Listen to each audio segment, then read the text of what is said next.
अस्सलाम वालेकुम स्टूडेंट्स, मेरा नाम है इरफान वानी। आप देख रहे हैं इरफान सर्स एकेडमी। आज जो हमें टॉपिक डिस्कस करना है that is Newton's laws of motion. ठीक है, तो न्यूटन्स लॉज ऑफ मोशन में पहले हमें बेसिक फोर्सेस के बारे में मालूम होना चाहिए।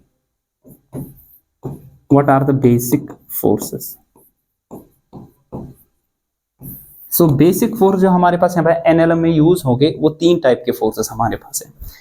एक्चुअली दो टाइप की, one are contact force, another one is non contact force. Non contact force के बारे में यहाँ हमें डिस्कस नहीं करना है, उसमें से एक ही फोर्स हमारे पास नॉन कंटेक्ट फोर्स का, that is the gravitational force. ठीक है, बेसिक जो फोर्स हमारे पास यहाँ पे जरूरत है those are, first is weight of a body,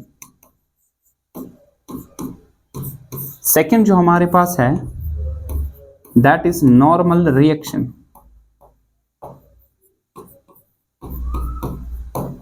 third one is tension.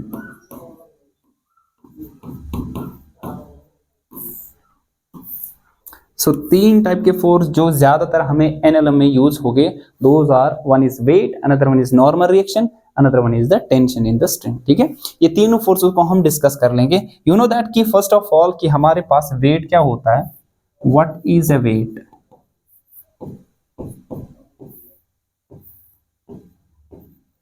Sir weight it is a pulling force which acts on a body due to earth's gravitational pull. Earth के gravitational पुल की वजह से जो एक force लगता है किसी भी बॉडी पे towards the surface of earth, we call this as weight of a body. W is equal to m into G के बराबर होता है हमारे पास। मान लीजिए हमारे पास सरफेस ऑफ अर्थ, हमारे पास ये बॉडी है जिसका मास हमने कितना रखा है, स्मॉल m यहाँ पे रखा है। ठीक है, तो हमारे पास वेट जो आ जाएगा it will be vertically downwards. So which type of force is this? First of all, it is a pulling force. ये हमारे पास कौन सा फोर्स है sir? It is a pulling force. Pulling force वो फोर्स हमारे पास होता है which acts towards the body, वो बॉडी जिसकी वजह से आप पे फोर्स एक्सर्ट हो रहा है। ठीक है, अब ये वेट का वैल्यू जो हमारे पास है, it's mass times the acceleration due to gravity, and that acceleration due to gravity अगर हम स्मॉल हाइट्स लें या स्मॉल डेप्थ पे जाए, इसका जी का वैल्यू नियरली क्या रह रहा है, कांस्टेंट रह रहा है। लेकिन अगर हम हाइट ज्यादा लें और डेप्थ पे ज्यादा जाए तो जी का वैल्यू यहाँ पे चेंज होगा। जी का वैल्यू आपको पता है चेंज होता है विद ऑल्टीट्यूड भी, जी का वैल्यू चेंज होता है विद डेप्थ भी, even though it change with the shape of earth also. ठीक है, अब ये पुलिंग, क्योंकि फोर्स हमें मालूम है इट्स पुश और पुल टू अ बॉडी, यहाँ पे हमारे पास पुल आ रहा है। ठीक है, तो towards the earth's gravitational surface. ठीक है, अब यहाँ पे हमेशा जो ये तो फोर्स है, ये एक वेक्टर क्वांटिटी है, इट्स एक्ट्स कहां पे एक्ट करता है, ये एक्ट करता है at the centre of gravity, COG, it acts at the center of gravity where net weight of a body is concentrated। जहां पे नेट बॉडी का वेट एक्ट करेगा वो हमारे पास क्या लाया जाएगा, सेंटर ऑफ ग्रेविटी। अगर हमारे पास स्फेरिकल बॉडी होगी तो उसका सेंटर ऑफ ग्रेविटी होता है ज्योमेट्रिकल सेंटर के बराबर, that too is equal to the centre of mass. ठीक है, अगर हमारे पास कौन सी बॉडी होगी सर, सिमेट्रिक बॉडी, अगर हमारे पास सिमेट्रिक बॉडी होगी तो वहां पे सिमेट्रिक बॉडी के लिए हमारे पास center of gravity it coincides with center of mass and also it's equal to geometrical center of a body। ठीक है, ज्योमेट्रिकल सेंटर मतलब वहां पे वो वाला सेंटर जहां पे अगर सिमेट्रिकल बॉडी आपके पास होगी, जहां पे net mass of a body it is supposed to be concentrated. जिस तरह स्फीयर है उसके सेंटर पे आएगा।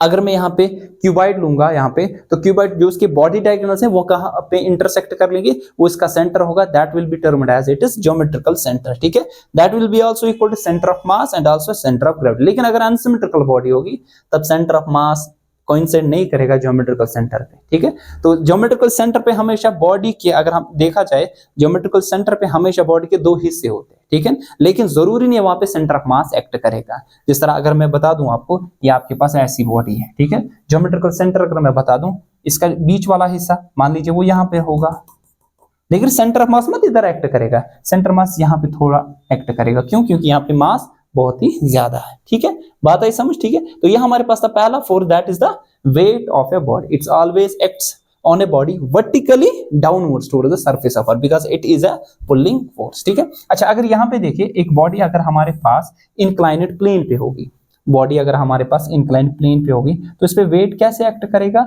It will be vertically downwards, नीचे की तरफ आ जाएगा। W equal to m into G के बराबर आएगा। यहाँ हमारे पास एक इंक्लाइनेड प्लेन है, ठीक है। आप ऐसे नहीं बना, आधे बच्चे ऐसे करते हैं कि यहाँ पे ऐसे करके वेट को बनाते हैं, दैट्स रॉन्ग, ठीक है। अब इसका कंपोनेंट निकलेगा, ठीक है।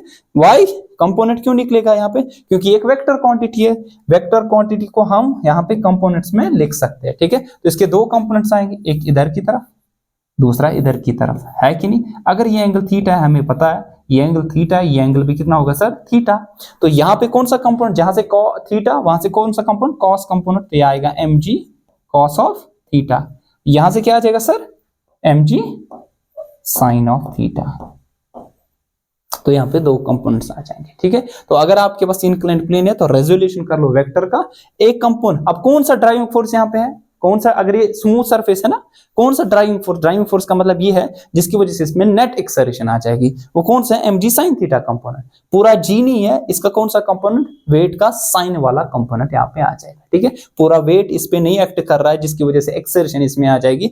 अब डाउन द प्लेन जो एक्सेलरेशन इसकी आ जाएगी दैट विल बी यहाँ पे हमारे पास g sin थीटा। क्यों? क्योंकि नेट फोर्स जो इस पे होगा ना that will B mg sin theta. Net force होता है मास times acceleration, m and n will cancel out, यहाँ पे g sin थीटा आ जाएगा, ठीक है। तो ये हमारे पास pulling force that we called as a weight, ठीक है। सेकंड जो हमारे पास फोर्स है ये हमारा हो गया। सेकंड जो फोर्स हमारे पास है that is a normal reaction, ठीक है। What do you mean by normal reaction? देखिए अगर हमारे पास कोई बॉडी है,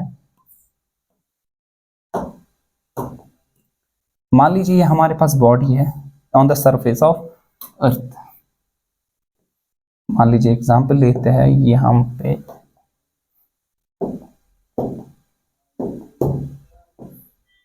क्या हो गया,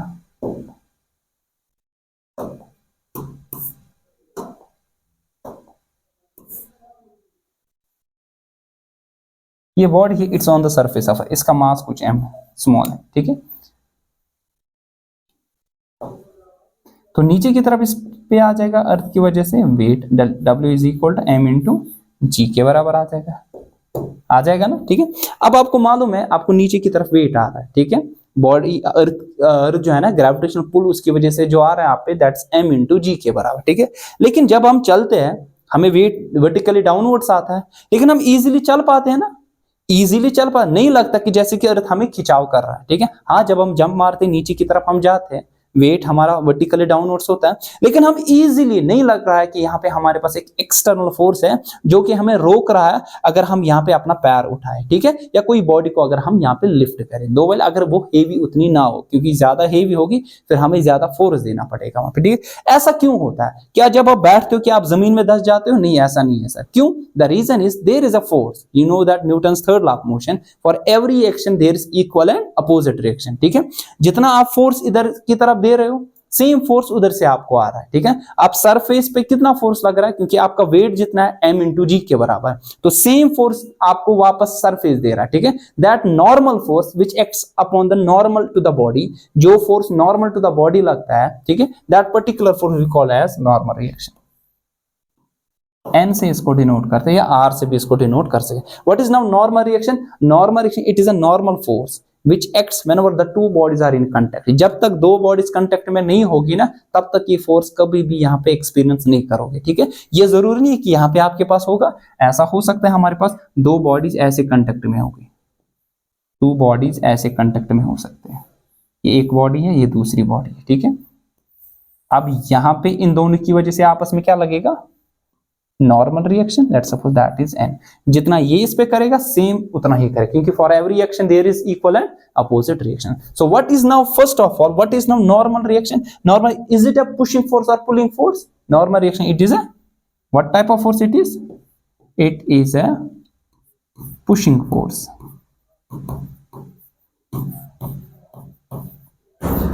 नॉर्मल रिएक्शन यहाँ पे हमारे पास कौन सा फोर्स है sir? That is a pushing force, ठीक है। अब कैसे एक्ट करता है? It always act normal to the surface of a body, हमेशा बॉडी की सरफेस के नॉर्मल एक्ट करेगा। और कहां की तरफ? अगर आपके पास यहाँ पे बॉडी जो होगी हमारे पास ये सिमेट्रिकल होगी तो ज्योमेट्रिक सेंटर से आप इस वेक्टर को बना दो, ठीक है। अच्छा इधर बताओ नॉर्मल रिएक्शन कैसे लगेगी बॉडी पे? क्या ऐसे लगेगी नॉर्मल रिएक्शन? नहीं, बॉडी को नॉर्मल, क्योंकि अगर बॉडी ऐसी थी नॉर्मल रिएक्शन ऐसे लगेगी, अगर आप बॉडी ऐसे होगी तो नॉर्मल रिएक्शन भी टेढ़ी हो जाएगी, ठीक है। By some inclination that inclination is theta, तो आपके पास नॉर्मल रिएक्शन यहाँ की तरफ एक्ट करेगा, दैट्स एंड कौन देगा, ये जो इनक्लाइन प्लेन जो यहाँ पे वेज है ये इस पे नॉर्मल रिएक्शन एक्सर्ट कर लेगा। ठीक है, सो हमें समझ आ गया पहला जो फोर्स था that was weight, second is the normal reaction. First weight it is a pulling force, normal reaction it is a pushing force. ठीक है, now the third force that is the tension. So what is a tension, यहाँ पे consider करते हैं, इसके लिए समझने के लिए हम यहाँ पे कंसिडर क्या कर लेंगे, मान लीजिए आपके पास सिस्टम ऐसा है,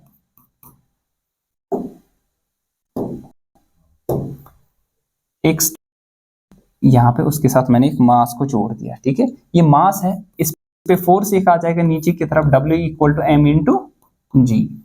ठीक है, जब तक कि एक इसकी स्ट्रेंथ ना आएगी, जिसको हम ब्रेकिंग स्ट्रेस कहते हैं। ठीक है, जब तक कि ब्रेकिंग स्ट्रेस ना आ जाएगा कि स्ट्रिंग टूट पाएगी, तब तक ये होल्ड कर लेता है इस मास को, है कि नहीं। तो इसका मतलब ये है कि जो नीचे की तरफ वेट आ रहा है, एक एक्सटर्नल फोर्स के अगेंस्ट एक फोर्स आता है, that's the restoring force in the strings which holds tightly these particles of the string, means कि वहां पे एक कोहेसिव फोर्स आ जाता है। ठीक है, जो इन पार्टिकल्स को आपस में जोड़ के रख देता है। अब ये कब तक ये फोर्स आपके पास यहाँ पे एक्सपीरियंस करोगे, ये फोर्स तब तक होगा जब तक कि आपके पास एक ब्रेकिंग स्ट्रेस ना आ जाए। स्ट्रिंग में ब्रेकिंग स्ट्रेस आ जाएगा, स्ट्रिंग टूट जाएगी, फिर टेंशन ये एक्सर्ट यहाँ पे नहीं करेगा। ठीक है ना, तो what is that force, actually that force we call this as tension. What is now tension, now tension it is a pulling force which comes into play whenever you have strings। जब भी आपके पास strings होंगे वहां पे आपके पास जो force आ जाएगा, that force we call that as tension. ठीक है, what type of force it is sir, what type of force it is a restoring force, it is a restoring force. ठीक है, बात आई समझ। चलिए, तो हमेशा tension is always away from the body, tension is always away from the body, it's always away from body। अगर दो बॉडी स्ट्रिंग से जुड़ी है, ठीक है ना, 3 से 4 बॉडीज, तो हमेशा आप बॉडी के अवे बनाओगे स्ट्रिंग की, इस टेंशन की डायरेक्शन। ठीक है, अब ये फोर्स जो होगा हमेशा किस टाइप का फोर्स, रिस्टोरिंग फोर्स है, पुलिंग है कि पुशिंग है सर, किस टाइप का फोर्स हमारे पास है, it is a pulling force, it is a pulling force. ठीक है, बात आई समझ। अच्छा, अगर आपके पास ऐसा होगा, हमारे पास एक और एक सिस्टम बनाते हैं, हमारे पास ऐसा होगा सिस्टम कि आपके पास एट सम इंक्लिनेशन, ये थीटा, आपके पास यहाँ पे एक बॉडी रख दी है मैंने, मान लीजिए बॉब, तो कैसे आएगा टेंशन, इस डायरेक्शन में आ जाएगा ना, टी आ जाएगा। ठीक, अब अगर ये थीटा है तो इसके हम कंपोनेंट्स निकाल सकते हैं, है ना। तो यहाँ थीटा, ये भी क्या होगा सर, थीटा, तो ये हमारे पास क्या होगा sir, it will be t cos theta, और ये क्या आ जाएगा sir, t sine of theta, और नीचे क्या आ जाएगा सर, m इंटू जी आ जाएगा। या तो आप mg के कंपोनेंट्स निकाल सकते थे, या तो आप यहाँ पे किसके कंपोनेंट निकाल सकते थे, यहाँ पे टेंशन के, हमने टेंशन के यहाँ पे कंपोनेंट्स निकाले। तो जरूरी नहीं हमारे पास यहाँ पे पर्टिकुलर टी वैल्यू होगा टेंशन का, कहीं पे आपके पास टेंशन का कंपोनेंट ऐसा driving force, restoring force, accelerating force हो सकता है आपके पास, उसका कंपोनेंट भी एक्ट कर सकता है। ठीक है, जिस तरह हमने नॉर्मल रिएक्शन का भी देखा, या आप देख सकते हैं वेट का भी एक्ट करता है। ठीक है, होप यू अंडरस्टूड। चलिए ठीक है, आगे बढ़े।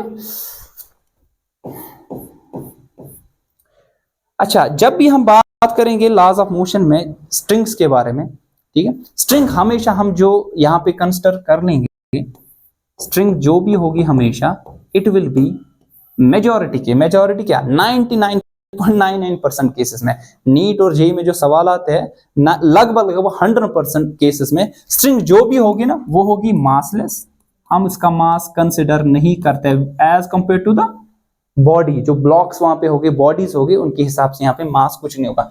एंड इनएक्सटेंसिबल, इनएक्सटेंसिबल का मतलब क्या है, इनएक्सटेंसिबल का मतलब ये है कि आपके पास लेंथ इंक्रीज नहीं होगी जब आप एक्सटर्नल फोर्सेस पे एक्ट करोगे। मान लीजिए ब्लॉक यहाँ पे जोड़ दिया हमने, ब्लॉक जोड़ के हमने यहाँ पे फोर्स दिया, ऐसा नहीं होगा अगर दूसरा ब्लॉक यहाँ पे जोड़ के होगा कि आप यहाँ पे पहले ब्लॉक पे फोर्स दोगे, पहले स्ट्रिंग यहाँ पे क्या हो जाएगी, उसकी लेंथ इंक्रीज हो जाएगी, स्ट्रेच हो जाएगी, फिर अल्टीमेटली वो आपके पास दूसरा ब्लॉक मूव करेगा, ऐसा नहीं होगा। हम कंसिडर करते हैं यहाँ पे ब्लॉक्स जो स्ट्रिंग जो है वो इनएक्सटेंसिबल है। ऐसा मान लीजिए आपके पास एक लोहे की रॉड है, what is this, iron rod, that's also string. ठीक है, स्ट्रिंग जरूर नहीं है, इसलिए कि हमें दिमाग में आता है स्ट्रिंग प्लास्टिक की स्ट्रिंग होगी, या हमारे पास हस्क की स्ट्रिंग होगी, ऐसा नहीं है। आपके पास स्टील की हो सकती है, आयरन की आपके पास, chain that's also a string, ठीक है ना। तो आप मान लीजिए आपके पास आयरन वाली स्ट्रिंग है, अगर दो ब्लॉक जोड़ेंगे, इसको घुमा देंगे, ये भी घूम जाएगा, ठीक है ना। तो आपके पास यहाँ पे वो टाइप की स्ट्रिंग मानी जाएगी, कौन सी, इनएक्सटेंसिबल, ठीक है। हाँ, मासलेस किस हिसाब से हम कहते हैं,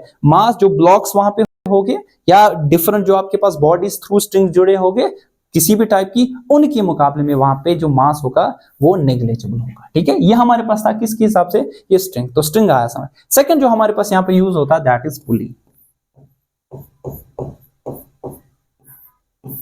सो what is first of all a pulley. अगर हम पुली माने, फर्स्ट ऑफ ऑल हम पुली जो लेते हैं वो भी हम लेते हैं मासलेस एंड फ्रिक्शनलेस, ठीक है ना। हाँ, ऐसा हो सकता है अगर फ्रिक्शन होगा तो हम वो एक केस देखेंगे रोटेशनल डायनेमिक्स में, ठीक है। Frictionless, massless and frictionless, majority case में ऐसा, नीट में तो लगभग यही आ जाए। जेई में एक कंसेप्ट आता है, अगर आपके पास होगा ये फ्रिक्शन आ जाएगा पुली में, हम रोटेशनल वहां पे इक्विलिब्रियम देखते हैं, वहां पे उससे हम रोटेशनल टेक्स्ट में उसको कैलकुलेट करते हैं, ठीक है। तो मासलेस एंड फ्रिक्शनलेस। अब first of all what is a pulley. Pulley हमारे पास एक ऐसा अरेंजमेंट है जहां पे हम लेस एफर्ट देते हैं, हम कम एफर्ट देते हैं, लेकिन हम यहां पे जो लोड उठाते हैं बहुत ज्यादा उठाते हैं, ठीक है ना। सो यू लेस एफर्ट, आपके पास पुली एक ऐसा अरेंजमेंट है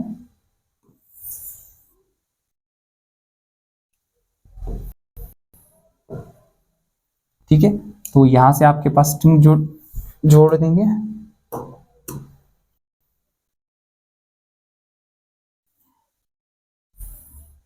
सो यहां पे हमने एक ब्लॉक जोड़ दिया,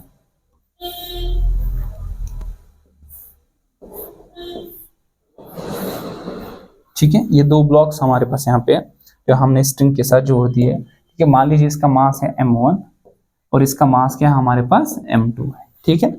सो हम क्या देते हैं, लेस एफर्ट देते हैं, लेकिन लोड को लिफ्ट क्या करते हैं, heavy load, to lift heavy loads, ठीक है। जिस तरह आपको मैं क्या कह दूं, आपने यूजुअली देखा होगा जिम जब जाते हैं, जो बॉडी बिल्डर्स होते हैं वो क्या करते हैं, अगर मैं आपको दूंगा 50 केजी उठाने के लिए, लिफ्ट कर पाओगे, बहुत मुश्किल है, उठाना बहुत मुश्किल है।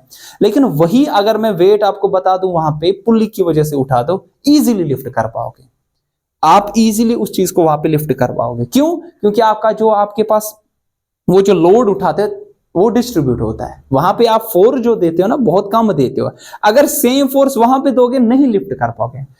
Let's take an another example, आप 80 केजी उठा रहे हो, 50 केजी आप उठा पाते हैं, वेदर आप पुली यूज करो या ना करो। मान लीजिए 80 केजी आपके लिए उठाना बहुत ही मुश्किल है, ठीक है। अब 80 केजी डायरेक्टली उठाना बहुत मुश्किल है, आपको स्ट्रेस लगेगा कहां पे, स्पाइनल कॉर्ड पे। अगर आप वैसे उठाओगे, पुली आपने किया होगा, ठीक है, पुली वेट यहाँ पे लगा दिया, उठा रहे, इजीली उठा पाते हैं। रीजन ये आपके पास कम एफर्ट की वजह से, जहां पे आपके पास ज्यादा लिफ्ट करवाना होगा लोड, वहां पे आपने एक डिवाइस का यूज किया, ये अरेंजमेंट, इस अरेंजमेंट को हम कहते हैं पुली। आप पुली में क्या होता है, एक व्हील होता है और अक्रॉस द व्हील दाएं और बाएं यहाँ पे एक स्ट्रिंग होती है। ये स्ट्रिंग जो आपके पास हो सकती है, हम एज्यूम करते हैं ये स्ट्रिंग जो है ना, ये मासलेस एंड इनएक्सटेंसिबल है।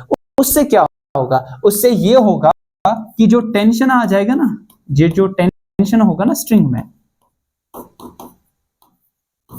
टेंशन इन स्ट्रिंग, वो होगा, क्योंकि हम मासलेस एंड इनएक्सटेंसिबल यूज कर रहे हैं, जो टेंशन इन स्ट्रिंग आ जाएगा वो आ जाएगा सेम एट एवरी पॉइंट।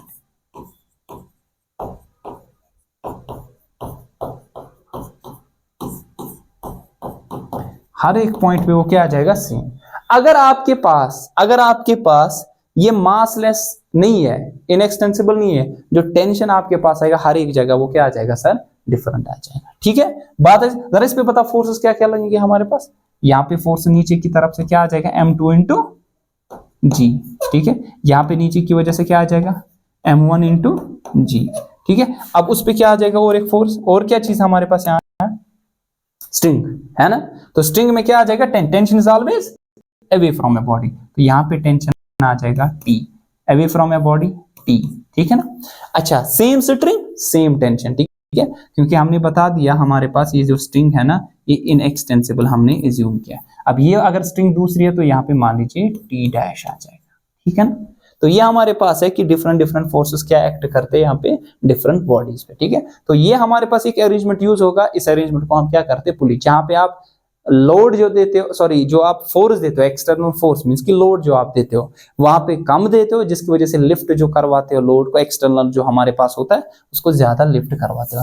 आप लेस एफर्ट देते हो, ज्यादा लोड को आप यहाँ पे लिफ्ट करवाते हो। ठीक है, that was all about basic जो हमारे पास है किसके रिगार्डिंग, लॉज ऑफ मोशन। ठीक है।